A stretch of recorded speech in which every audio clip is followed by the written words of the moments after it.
حمد و صلات کے بعد آج کی گفتگو جس کے لیے میں نے پارہ نمبر 18 سورۃ النور شریف کی آیت نمبر 2 تلاوت کی ہے۔ پارہ نمبر 18 کے اندر یہ سورت موجود ہے۔ سورت کا جو اپنا نمبر ہے وہ 24 ہے، اور یہ سورت کا نام سورۃ المومنین ہے۔ اس کی آیت نمبر 2 صرف تلاوت کی ہے۔ شریعت اسلامیہ کے تعزیری قوانین، ان کے اندر ان قوانین میں سے ایک قانون بیان ہو رہا ہے۔ آپ احباب بخوبی واقف ہیں بحمدہ تعالی کہ ہم عقائد سے ہٹ کر معاشرتی مسائل اور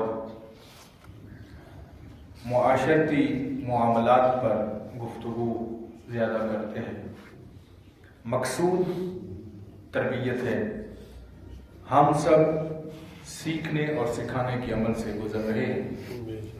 کوئی بھی کامل، اکمل اور مکمل نہیں ہے۔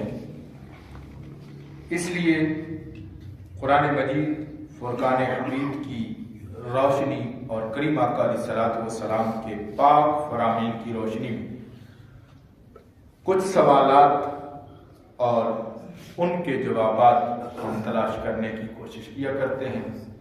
اس لیے جمعۃ المبارک پر جو میری گفتگو ہوتی ہے کبھی بھی وہ بالترتیب نہیں ہوتی۔ ہم نے ہر جمعہ پر مختلف جو ہے موضوعات کو ڈسکس کرتے ہیں۔ الحمدللہ ہم نے اولاد کے حقوق بھی اور والدین کے حقوق بھی ڈسکس کیے۔ انشاءاللہ آنے والے جمعوں میں ہم ایک دن زوجین یعنی میاں بیوی کے حقوق و فرائض بھی انشاءاللہ ڈسکس کریں گے۔ آج اسلامی قوانین، تعزیری قوانین، سزا دینے کے جو قوانین ہیں ان میں سے ایک قانون جو اللہ رب العالمین نے اپنے پاک کلام میں بیان فرمایا ہے، ہم اس کو ذکر کر رہے ہیں۔ میرے بھائی، جب بھی کوئی تعزیری قانون بنایا جاتا ہے اس کے اندر 2 باتیں ملحوظ خاطر رکھی جاتی ہیں۔ آپ میری بات سمجھ رہے ہیں؟ آج تھوڑا سا آپ میرے ساتھ بالکل اس طرح اٹیچ رہیں گے، توجہ کا چونکہ زاویہ رکھیں گے تو پھر بات سمجھ آئے گی۔ 2 باتیں ملحوظ رکھی جاتی ہیں کسی بھی چیز کی سزا دینے میں۔ نمبر 1، پہلے نمبر پر جو چیز اس کے اندر ملحوظ خاطر رکھی جاتی ہے اس سزا کا مقصد یہ ہوتا ہے کہ جو بندہ جرم کا ارتکاب کر چکا ہے، مرتکب ہوا ہے، جو جرم اس نے کیا ہے وہ دوبارہ اس جرم کے قریب نہ جائے، اس جرم کے قریب نہ جائے، وہ جرم اس کی زندگی سے ختم ہو جائے۔ یہ اس کو سزا اس لیے دی جاتی ہے۔ دوسرا پہلو یہ ہوتا ہے کہ اس سزا کو دیکھ کر جو اس میں نے جرم کیا ہے، جو اس نے غلطی کی ہے، اس غلطی کو دیکھ کر اگر سزا نہ دی جائے تو دوسرے لوگوں پر اس کا اثر نہیں پڑتا۔ اس لیے دوسری بات یہ ہوتی ہے کہ اس مجرم کو سزا دے کر دوسرے لوگوں کو یہ باور کرایا جائے کہ اگر تم بھی یہ جرم کرو گے تو تمہیں بھی یہ سزا ملے گی۔ مقصود کیا ہے؟ اسلام چاہتا کیا ہے؟ مذہب چاہتا کیا ہے؟ ہمارا دین، خوبصورت دین چاہتا کیا ہے؟ وہ چاہتا ہے کہ جس معاشرے میں، جس سوسائٹی میں آپ اور میں رہ رہے ہیں یہ معاشرہ پر امن ہو، یہ معاشرہ پر سکون ہو، یہاں کے رہنے والوں کی عزت بھی، یہاں کے رہنے والوں کے مال بھی، یہاں پہ رہنے والوں کی جان بھی محفوظ ہو، کوئی شخص اس کی طرف آنکھ اٹھا کر نہ دیکھ سکے۔ اسی لیے کریم آقا علیہ الصلوۃ والسلام کا ارشاد گرامی حدیث پاک ہے، میں مسلمان وہ ہے جس کی زبان سے، ہاتھ سے، نگاہ سے دوسرے لوگ محفوظ رہیں۔ میں صاحب ایمان کون ہوتا ہے؟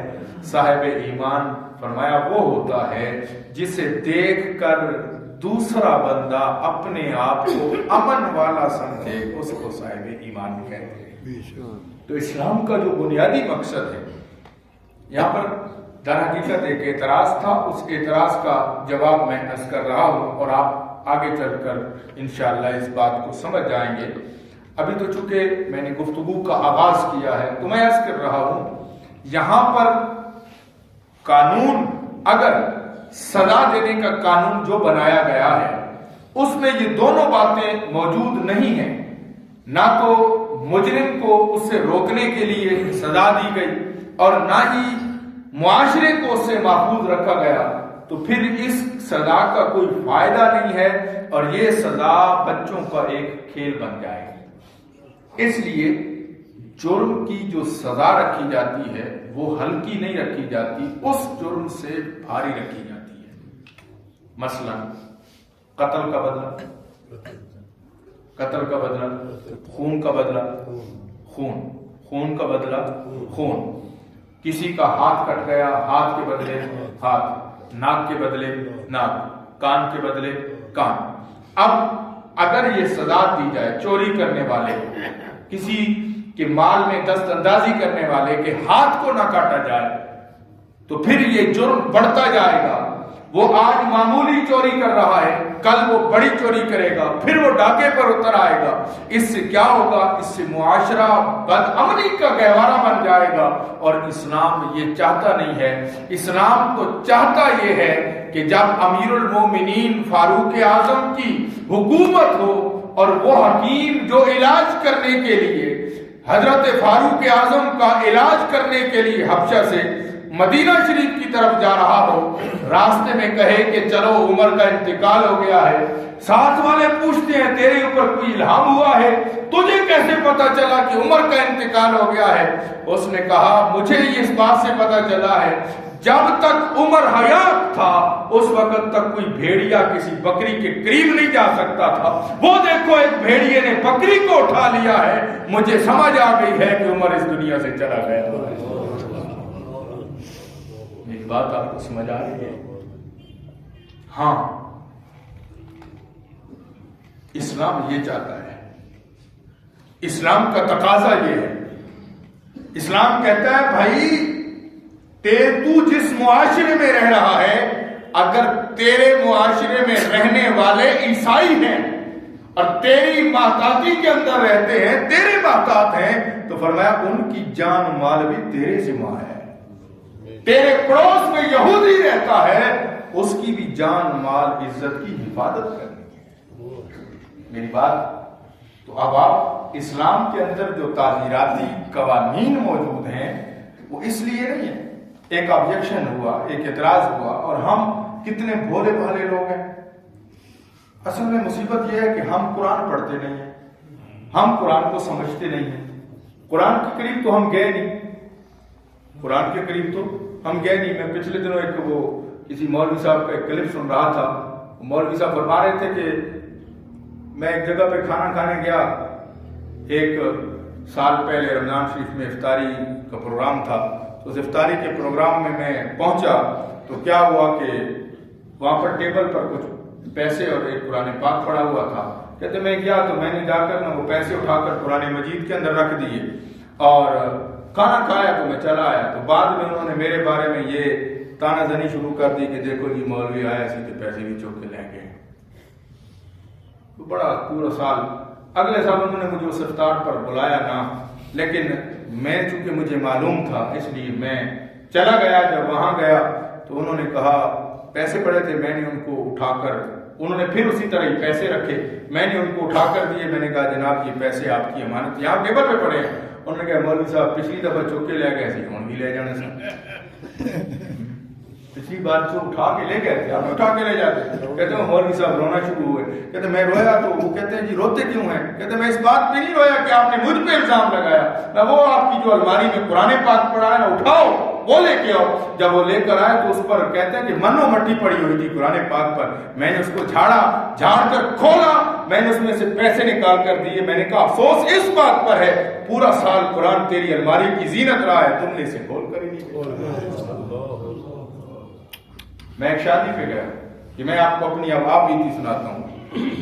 یہ معاملات ہوتے ہیں شادی پہ سارے فنکشن خیر شریف, ہر فنکشن غیر شریف. بس اللہ تعالیٰ ہمیں معاف فرمائے. ہر فنکشن غیر شریع ہے, کوئی اس میں شریعت نام کی چیز ہی نہیں ہے. لیکن جب دلہن کو رخصتی کی باری آئی نا تو لوگ کھڑے ہیں. میں نے کہا کیا ہوا, کس چیز کا انتظار ہے؟ کہتے وہ قرآن پاک نہیں مل رہا, پتہ نہیں کہاں ہے, اس سے ہم نے دلہن کے اوپر چھاؤں کرنی ہے. ہم نے دلہن کے اوپر چھاؤں کرنی ہے قرآن پاک کے ساتھ.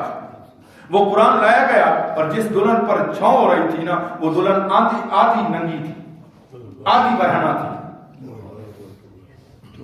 اس کے اوپر جو چھاؤں کرنے والے تھے ان کے سروں پہ کپڑے نہیں تھے عورتوں کے. پھر بھی ہم سے گلا ہے کہ وفادار. اسی لیے اقبال نے کہا تھا وہ معزز تھے زمانے میں مسلمان, ہم خوار ہوتے تھے. قرآن کی چھاؤں کرنے سے کیا بن جائے گا جب قرآن کو پڑھیں گے نہیں, قرآن کو سمجھیں گے نہیں, قرآن کے اندر جائیں گے نہیں, قرآن میں وہ تو زن نہیں ہوں گے. میرے بھائی پھر ہم کس چیز کا گلا کرتے ہیں؟ کیا یہ سچ بات نہیں ہے؟ ہو سکتا ہے آپ کو بری لگ رہی ہو میری بات, ممکن ہے, لیکن میں تنقید نہیں کر رہا. بھائی ہم میں سے ہر ایک اس قسم کا یہاں تک ہم پہنچے ہمیں پتہ ہی نہیں ہے. ہمارے نوجوان پہ سوال ہوا, اوہ ایک زنا کرنے والے کو 100 کوڑے, ایک زنا کرنے والے کو میاں کا جلدہ تھے, قرآن کا فیصلہ ہے 100 کوڑے, بڑا ظلم ہو گیا ہے. اور اگر وہ شادی شدہ ہو تو اسے رجم کر دینا چاہیے, یعنی اسے اتنے پتھر مارنے چاہیے کہ وہ مر جائے, اس کی جان باقی نہ رہے. اوہ یہ بڑا ظلم ہو گیا. یہ سوال ہوا اور مجھ سے سوال ہوا, جب میں حیران رہ گیا. میں نے کہا آپ نے کیا جواب دیا؟ کہتے اس جواب پر تو بڑے بڑے لوگ خاموش ہو جاتے ہیں. میں نے کہا کیوں خاموش ہو جاتے ہیں؟ میرے رب کا قانون غلط نہیں ہے, لیکن دین سے واسطہ ہو تو پھر ہم جواب دے سکیں. اور یاد رکھیے گا یہ زنا صرف اسلام میں حرام نہیں ہے, یہ ہر الہامی مذہب کے اندر حرام ہے. اللہ رب العالمین نے یہ سزا, یہ جو چھوٹی سی سزا ہم جس کو ہم بڑی سزا سمجھتے ہیں, یہ اللہ رب العالمین نے ظلم کے لیے نہیں رکھی. وگرنہ جو قوانین سورہ نور جا کر پڑھنی ہے آپ احباب نے, میں نے عرض کیا سورہ نور اس کی ابتدائی آیات ہیں, اور پہلی آیت میں اللہ رب العالمین نے کیا فرمایا؟ فرمایا سورۃ انزلناہا وفرضناہا وانزلنا فیہا آیات بینات لعلکم تذکرون. فرمایا یہ جو ہم تمہارے اوپر احکام نازل کر رہے ہیں, فرض کر رہے ہیں, ان کا مقصد تمہارے لیے تنگی نہیں ہے بلکہ نازل کرنے کی وجہ یہ ہے تاکہ تمہارا معاشرہ خوبصورت ہو, تم نصیحت پکڑ لو.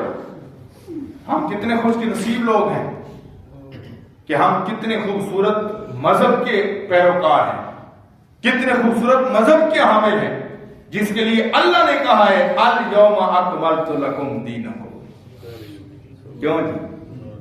واتممت علیکم نعمتی وردیت لکم الاسلام دینا. فرمایا لوگوں مبارک ہو تمہیں, میں نے تمہارا دین تمہارے لیے مکمل کر دیا. اور دین کمپلیٹ مکمل جو دین ہمیں مل گیا, اس کی نعمت جو تمام ہو گئی ہے, اور اس نعمت کی ہم نے قدر کیا کی, ہمیں تو دین سمجھ ہی نہ آیا.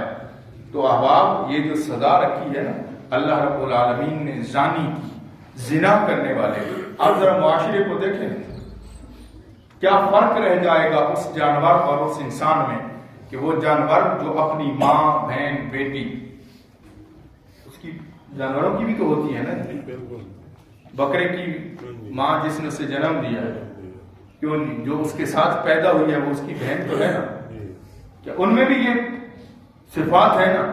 کیا کوئی سمجھ سکتا ہے کہ ان میں سے کسی کو یہ تمیز ہو کہ میں اپنی ماں بہن میری کون سی ہے، بیٹی ہے، میری ماں ہے؟ حیوان کو تمیز نہیں ہے، اسی طرح مغربی تہذیب کو بھی تمیز نہیں ہے، لیکن قربان جاؤں اپنے دین پر جس نے ہمیں یہ تمیز عطا فرما دی، ہمیں یہ تمیز عطا فرما دی ہے، اور اس تمیز کو ہم خود مٹاتے پھرتے ہیں۔ ہزارہ کوششیں ہوتی ہیں، کبھی حقوق نسواں کے ذریعے یہ بل پاس کیا جاتا ہے، کبھی ٹرانسجینڈر کے ذریعے یہ بل پاس کیا جاتا ہے۔ ہم اب رائٹس دینے کے چکروں میں ہیں کہ یہ رائٹس نہیں مل رہے۔ ارے جس اسلام نے اس انسان کو حقوق عطا فرما دیے ہیں، کوئی مائی کلال اب اس ان حقوق پر بات نہیں کر سکتا۔ اسلام نے کہا ہے وَقَرْنَ فِي بُيُوتِكُنَّ، اسلام کا قانون یہ ہے کہ عورت اپنی چار دیواری کے اندر رہے، وہ اپنی نمائش نہ کرے، بناؤ سنگار نہ کرے، وَلَا تَبَرَّجْنَ تَبَرُّجَ الْجَاهِلِيَّةِ الْأُولَىٰ۔ پڑھ لیجیے گا سورۃ الاحزاب، میں جو آیات پڑھ رہا ہوں یہ قرآن سورۃ الاحزاب پارہ نمبر 22 کی آیات ہے۔ وَلَا تَبَرَّجْنَ تَبَرُّجَ، پہلا رکوع عرض کر رہا ہوں پارہ نمبر 22 کا۔ تو میں وہ زیب و زینت نہ کریں جس طرح زمانہ جاہلیت میں زیب و زینت کی جاتی تھی۔ یہ قانون اللہ رب العالمین کے بنائے ہوئے ہیں۔ اب دیکھیں اس قانون پر 100 کوڑے کیسے برسائے اور 100 کوڑے کیوں سزا رکھی۔ میں نے شروع میں عرض کی کہ جب جرم کیا جائے اس جرم کی سزا اگر ہلکی ہو تو پھر جو اصل مقاصد ہیں وہ حاصل نہیں ہوتے، کیونکہ وہ جو دو پہلو ملحوظ رکھے گئے ہیں ملحوظ خاطر، وہ ان دو پہلو میں سے پھر کوئی پہلو بھی اس پر وارد جو صادق نہیں آتا، اس لیے اس کا پھر کوئی مقصد نہیں ہے۔ اور اسلام کتنا خوبصورت دین ہے، اس نے کہا ایسے نہیں ہے کوئی منہ اٹھا کے کسی کو سزا دے دے، نہ نہ نہ، اسلام نے قانون رکھا ہے، اسلام نے قانون رکھا ہے۔ نبی کریم علیہ الصلوۃ والسلام کی حدیث پاک میں عرض کر رہا ہوں، غور سے سنیے گا حدیث پاک۔ کریم آقا علیہ السلام نے ارشاد فرمایا قیامت کے دن ایک حاکم کو لایا جائے گا۔ حاکم سمجھتے ہیں؟ اچھا آپ کے نزدیک تو حاکم جو ہے نا وہ شاید بادشاہ ہو، اس حاکم سے مراد وہ قاضی وہ مفتی ہے، چیف جسٹس جو آج کل آپ کا چیف جسٹس ہے، قاضی، اس کو حاکم جو فیصلہ کرنے والا ہے اس کو حاکم کہتے ہیں۔ میں اس کو لایا جائے اور اس سے اللہ رب العالمین سوال کرے گا کہ اے بندے تو نے فلاں بندے پر دنیا میں رحم کیوں کیا تھا جب اس نے جرم کیا تھا؟ تو وہ عرض کرے گا کہ یا اللہ میں اس لیے کہ تیرے بندے پر رحم تیری صفت تھا، تیری صفت تھی تو اس لیے میں نے رحم کیا تھا۔ اللہ پاک فرمائے گا کیا تو مجھ سے زیادہ رحم کرنے والا ہے؟ تو مجھ سے زیادہ رحم کرنے والا ہے، یہ سزا میں نے رکھی تھی، تو نے کون سے اس میں کمی کی؟ کیوں کی کمی؟ لہذا حکم ہوگا یؤمرو بالجہنم، فرمایا اسے حکم ہوگا اسے جہنم میں لے جاؤ۔ اسی حدیث پاک کا اگلا حصہ ہے، فرمایا ایک اور شخص لایا جائے گا حاکم، فیصلہ کرنے والا، اس نے فقط زنا کرنے والے کو ایک کوڑا اضافی لگایا ہوگا، یعنی 100 کی بجائے 101 لگایا ہوگا، ایک کوڑا اضافی لگایا جائے گا، لگایا ہوگا۔ اللہ رب العالمین اس کو بلائے گا اور اس کو بلا کر پوچھے گا تو نے ایک کوڑا زیادہ کیوں لگایا؟ یا اللہ اس لیے لگایا تاکہ لوگوں کو یقین ہو جائے کہ یہ جرم بہت بڑا ہے۔ اللہ فرمائے گا تو مجھ سے زیادہ سزا دینے کا حقدار تھا، اس لیے اس کو بھی دوزخ میں لے جاؤ، اس نے ایک کوڑا صرف زیادہ لگایا۔ ایڈا پیارا مذہب، اتنا خوبصورت مذہب، اور آپ یہ آگے میں نے اس لیے کہا کہ جا کر پڑھنی ہے۔ زنا پر 2 قسم کی سزائیں، 2 وقت میں سزا دی جا سکتی ہے، 2 صورتوں میں سزا دی جا سکتی ہے۔ ایک تو وہ خود اقرار کر لے اور اس کے ایک بار اقرار کرنے پر بھی نہیں، 4 بار اقرار کرے گا تو پھر اس کو سزا دی جائے گی۔ کیسی بات ہے؟ ایک بار اقرار کرے گا سزا نہیں، دوسری بار اقرار کرے گا سزا نہیں، تیسری بار اقرار کرے گا وہی الفاظ استعمال کرے گا. سزا نہیں ہے، سزا اس کو اس وقت دی جائے گی جب چوتھی بار اقرار کرے گا، کیونکہ کریم آقا علیہ السلام نے چوتھی بار ہی سزا ارشاد فرمائی تھی اس کی اپنی گواہی پر. اور دوسری صورت کیا ہے؟ میں اس پر 4 گواہ ہوں. کتنے؟ اچھا، آپ کو پتہ ہے قتل کے لیے کتنے گواہ ہوتے ہیں؟ 3. قتل کے لیے کتنے گواہ؟ 3 گواہ گواہی دے دیں تو قتل پکا. لیکن اگر 4 گواہ گواہی دیں، 4 گواہ، تو پھر زنا، اور چاروں کے الفاظ ایک جیسے ہوں. چاروں کے الفاظ میں یہ قانون عرض کر رہا ہوں، اتنا تو ہمیں پتہ ہونا چاہیے. 4 لوگ گواہی دیں، ان کی گواہی ایک جیسی ہو، اور اگر ان میں سے 3 گواہوں کے بیانات ایک جیسے ہیں، ایک کا بیان مختلف ہو گیا ہے، سزا ختم ہو جائے گی. اور پتہ ہے اگر کوئی جھوٹی گواہی دے گا تو یہ بہتان ہے، اور بہتان کی سزا بھی سورۃ النور کے اندر موجود ہے. میں سمانی نہ جلدا، اسے پھر جس نے جھوٹی گواہی دی فرمایا اس پر 80 کوڑے برسائیں. تو گویا ہمارے دین کا مقصد، جس بھائی نے سوال کیا ہو سکتا ہے وہ یہاں موجود ہو، تو ہمارے دین کا مقصد انسان کی گرفت کرنا نہیں ہے، بلکہ اس معاشرے کو خوبصورت بنانا ہے. میری بات آپ سمجھ رہے ہیں؟ ہمارے ہاں تو ہم تو قرآن سے اتنے دور ہوئے، ایک مکان بناتے ہیں رشوت خوری کے پیسے سے، اور اوپر لکھ دیتے ہیں ھذا من فضل ربی. کیوں؟ میں معافی چاہتا ہوں، سچ یہی ہے کہ نہیں ہے؟ ماشاء اللہ اوپر لکھا ہوتا ہے یہ میرے رب کا فضل ہے. حرام کمائی سے بنائے ہوئے مکان کے اوپر ہم نے ماشاء اللہ لکھا ہوتا ہے. ہماری کیفیت یہ ہے، اور وجہ کیا ہے؟ وجہ یہ ہے کہ ہم قرآن سے دور ہیں. وجہ یہ ہے کہ ہم نے قرآن کو پڑھا ہے. اس لیے قرآن نے کہا ہے الزانیۃ والزانی. پہلے زانیہ کا ذکر ہوا ہے، مؤنث کا ذکر ہوا ہے، پھر والزانی کا ذکر ہوا ہے، زنا کرنے والا. فرمایا فجلدوا کل واحد منہما 100 جلدۃ. فرمایا سنو، اگر کوئی زنا کرنے والی، زنا کرنے والا، بدکاری کرنے والا وہ پایا جائے تو فرمایا اس کو 100 کوڑے کی سزا دی جائے. لیکن یاد رکھنا کریم آقا علیہ الصلوۃ والسلام نے بالکل واضح صرف ایک ہی یہاں پر دنیا میں ایک مکتبہ فکر ہے جس کو خوارج کہتے ہیں. خوارج ہے وہ، ویسے اسلام سے ان کا کوئی تعلق نہیں ہے. وہ کہتے ہیں کہ اس میں شادی شدہ اور غیر شادی شدہ کی کوئی تخصیص نہیں ہے، لیکن احادیث صحیحہ کے اندر اللہ رب العالمین نے تخصیص فرما دی ہے. یہ سزا ہے اس کے لیے جو کنوارا مرد اور کنواری عورت ہے. اگر یہ کنوارے ہیں زنا کرنے والے تو پھر ان کو سزا 100 کوڑے کی دی جائے گی، اور اگر خدا نخواستہ وہ زانی شادی شدہ ہے، وہ زانی شادی شدہ ہے، تو فرمایا پھر ان کو سنگسار کیا جائے گا. اور سنگسار کا مطلب کیا ہوتا ہے؟ میں ان کو سنگسار کرنے کا طریقہ یہ ہے، زمین کے اندر ان کو آدھا دفن کیا جائے گا، آدھا زمین کے اندر گاڑ دیا جائے گا، اور پھر ان کو پتھر مارے جائیں گے، اتنے پتھر مارے جائیں گے کہ وہ مر جائیں، پھر ان کو چھوڑا جائے گا. کیونکہ 100 کوڑے کی سزا کے بعد ممکن ہے کوئی اتنا طاقتور